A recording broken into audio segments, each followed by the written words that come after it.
साल 1937 भारत में लॉन्च होता है डालडा वनस्पति घी। अगले 60 सालों तक ये येलो टिन बॉक्स भारत के हर एक किचन को रूल करता है। लेकिन फिर कुछ अनबिलीवेबल होता है। देखते ही देखते लोग इसी डालडा से नफरत करने लगते हैं और इसका पूरा एम्पायर मिट्टी में मिल जाता है। कहानी की शुरुआत होती है 1930s से। पूरी दुनिया की इकोनॉमी द ग्रेट डिप्रेशन से जूझ रही थी, लेकिन इंडियंस पे इसका असर और भी बुरा था क्योंकि ब्रिटिश गवर्नमेंट ने टैक्स कम करने से मना कर दिया था। इसीलिए लोगों के लिए घी को अफोर्ड कर पाना पॉसिबल नहीं था। लोगों के लिए घी लिक्विड गोल्ड के समान बन गया था और केवल स्पेशल ओकेजन्स में यूज किया जाता था। ऐसे में हुसैन डाडा नाम के एक गुजराती बिजनेसमैन ने एक बहुत बड़ी अपॉर्चुनिटी को स्पॉट किया। उन्होंने देखा कि जिस तरह इंडियंस घी को अफोर्ड नहीं कर पा रहे थे, उसी तरह वेस्टर्न कंट्रीज में लोग बटर को अफोर्ड नहीं कर पाते थे। लेकिन विल्हेम नॉर्मन नाम के एक साइंटिस्ट ने इसका सॉल्यूशन निकाल लिया था।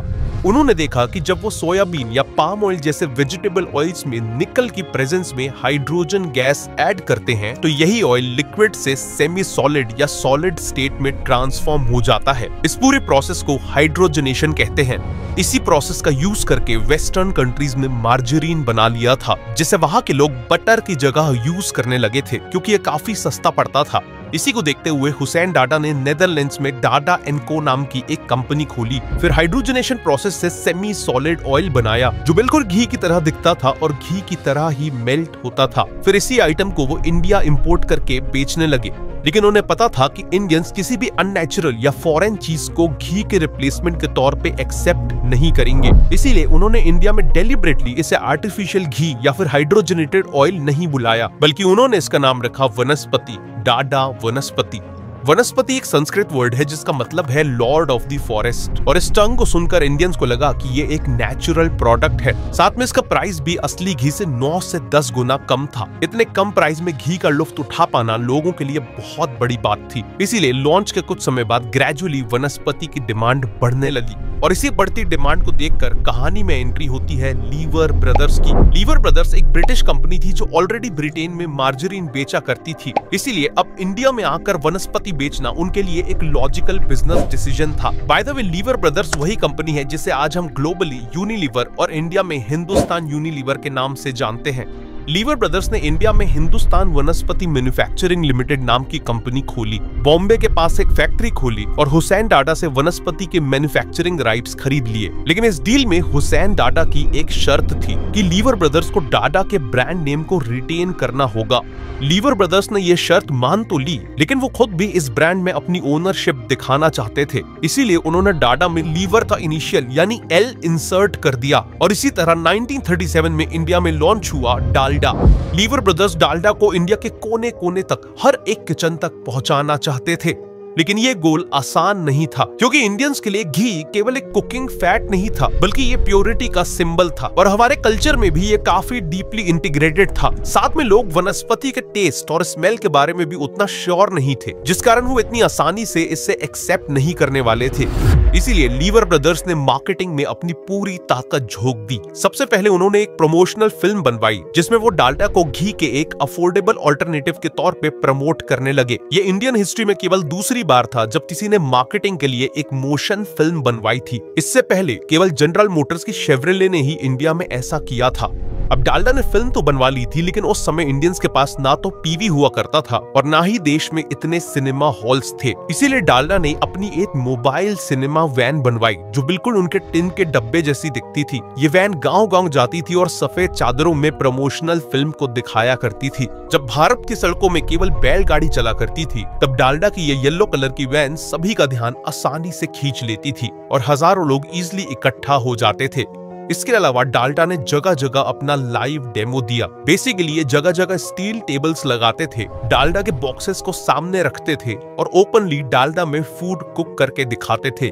यहाँ लोग अपने सामने डालडा से खाना बनते देखते थे, उसे स्मेल करते थे और फ्री में टेस्ट भी करते थे। इसी सेंसरी एक्सपीरियंस के बाद वो डालडा पे भरोसा करना चालू कर देते थे। डालडा ने यह भी देखा कि इंडिया में ऐसे लोकल ग्रुप्स हुआ करते थे जो एंटरटेनमेंट, न्यूज और एजुकेशन फैलाने के लिए गांव-गांव जाया करते थे। बेसिकली ये घूमते फिरते थिएटर आर्टिस्ट थे। डालडा ने इन्हें भी हायर किया और इनकी स्टोरी में डालडा को इंटीग्रेट करवा दिया और इस स्ट्रैटेजी से भी डालडा की पॉपुलैरिटी तेजी से बढ़ी। फाइनली डालडा ने न्यूज़पेपर्स और पैम्फलेट्स में प्रिंट एडवर्टीजमेंट तो की ही।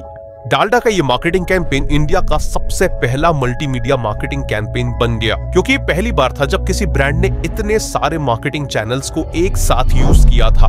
पैकेजिंग की बात करें तो उसमें भी डालडा ने डेलिबरेटली येलो कलर का बॉक्स रखा ताकि ये सभी आइटम्स के बीच इजीली हाईलाइट हो, और इन्होंने एक ग्रीन ट्री का लोगो यूज किया ताकि डालडा से एक नेचुरल प्रोडक्ट की वाइब आए। इन्हीं स्ट्रेटजीज के चलते डालडा काफी तेजी से इंडियंस के बीच पॉपुलर होने लगा। लेकिन केवल ब्रांड के पॉपुलर हो जाने से सेल्स नहीं आती। सेल्स आती है जब प्रोडक्ट छोटी से छोटी दुकान में अवेलेबल होता है। लेकिन यहाँ पे डालडा को कोई भी प्रॉब्लम नहीं आई, क्योंकि लीवर ब्रदर्स ऑलरेडी इंडिया में कई सालों से सनलाइट, लक्स, लाइफ बॉय और विम पाउडर जैसे प्रोडक्ट्स बेच रहे थे, जिस कारण इन्होंने ऑलरेडी सेल्स एजेंट्स, होलसेलर्स और रिटेलर्स का एक बहुत बड़ा नेटवर्क बना रखा था, और इसी नेटवर्क से डालडा का भी डिस्ट्रीब्यूशन स्टार्ट हो गया।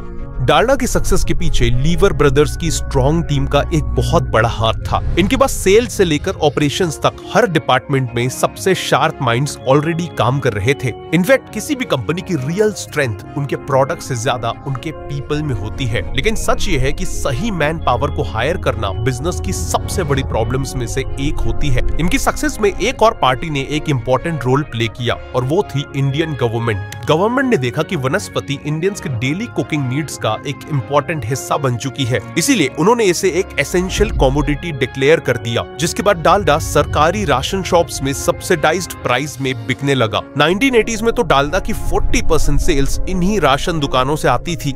इन्हीं सब फैक्टर्स के चलते डालडा ने 40-50 साल तक बिना किसी चैलेंज के इंडियन मार्केट को डोमिनेट किया। इन्होंने हर साल लाखों टन वनस्पति बेची और 1980s तक डालडा अपनी सक्सेस की पीक पर पहुंच गया। लेकिन अब सब कुछ बिखरने वाला था। 1983 में इंडिया में एक बहुत बड़ा स्कैंडल पकड़ा गया। पंजाब पुलिस ने कुछ टैंकर्स पकड़े जिसमें ऐसी वनस्पति थी जिसमें एनिमल फैट मिला हुआ था। स्पेसिफिकली इस वनस्पति में बीफ टैलो मिला हुआ था। इसके बाद पुलिस ने करीब 50 वनस्पति फैक्ट्रीज में रेड डाली और कई जगह के सैंपल्स में एनिमल फैट की मिलावट पाई गई। आयरॉनिकली इस स्कैंडल में जैन शुद्ध वनस्पति लिमिटेड कंपनी दोषी पाई गई। पूरे देश में हल्ला मच गया कि अगर एक कंपनी जिसे जैन कम्युनिटी के लोग ओन करते हैं, अगर वो वनस्पति में एनिमल फैट मिला सकती है तो दूसरी कंपनीज तो कॉस्ट कम करने के लिए ऐसा डेफिनेटली करती होंगी। रूमर्स फैल गई कि वनस्पति बनाने के लिए गाय, भैंस और इवन पिग का सैट यूज किया जाता है। उस समय तक डालडा इतना पॉपुलर हो चुका था कि लोग वनस्पति मतलब डालडा मानते थे। इसीलिए इस स्कैंडल का सबसे बुरा असर डालडा पर हुआ। इतने सालों से बनाया हुआ ट्रस्ट एक ही झटके में टूट गया और कई लोग डालडा से देसी घी और इवन रिफाइंड ऑयल में शिफ्ट होने लगे। लेकिन फिर टाइम के साथ साथ कई लोग इस इंसिडेंट को भूल गए और डालडा ने जैसे तैसे इस इंसिडेंट को सरवाइव कर लिया। लेकिन फिर 1990s में डालडा के सामने उसकी सबसे बड़ी मुसीबत आ गई। नेदरलैंड्स की एग्रीकल्चरल यूनिवर्सिटी ऑफ वागनिगन में एक रिसर्च स्टडी कंडक्ट की गई जिसमें 59 हेल्दी लोगों को ऐसी डाइट दी गई जिसमें ट्रांस फैट बहुत ज्यादा था। एक्सपेरिमेंट के बाद जब इन सब्जेक्ट्स के मेडिकल एग्जामिनेशन हुए तो सभी को बहुत बड़ा शॉक मिला। पता चला कि ज्यादा ट्रांस फैट खाने से इन लोगों में न केवल बैड कोलेस्ट्रॉल बढ़ गया था बल्कि गुड कोलेस्ट्रॉल भी कम हो गया था।